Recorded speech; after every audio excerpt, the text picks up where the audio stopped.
Brian Burge's lawn was his pride and joy, but when a wild boar came looking for food, this was the result. Grubs and worms and all that different stuff. That's what's happening. That's what they're after. I do like nature, but these have got out of control. They're really out of control. Once commonplace in the UK, wild boar were hunted to extinction in the 1600s. But in the Forest of Dean 12 years ago, around 60 farmed animals were illegally dumped, and numbers have increased ever since. This year, the Forestry Commission says it's receiving a growing number of complaints about damage to gardens and properties in neighbouring towns and villages.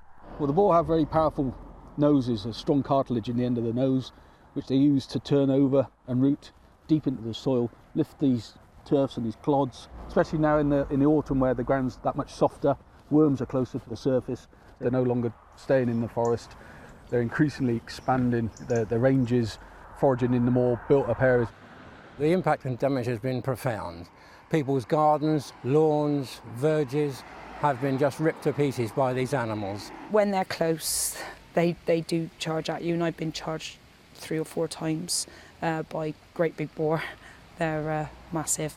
Since 2008, a controlled cull of boar has taken place in the forest each year, but the most recent analysis by the Forestry Commission has left some questioning its effectiveness. It's thought there are currently around 1,500 wild boar here in the Forest of Dean. Last year, the figure was around 1,000, so that's a 50% increase in numbers, despite the cull. Doesn't that suggest the cull isn't working? Well, it would indicate that the cull's not high enough. In other populations of wild boar in continental Europe, for instance, that really control the numbers is harsh weather and food availability. We don't get that in this country. We don't get the harsh weather, particularly in southern England. We need to understand the boar's behaviour. David Slater believes culling is magnifying the problem. We have many orphans now, many orphan piglets. They're just running around.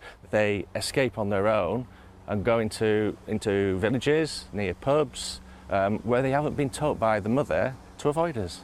So you think the culling of the mothers is making that situation worse? Yes. There are many suggestions. Expand the cull, try and physically contain the animals, or just accept the damage they do. Living close to nature can pose many questions.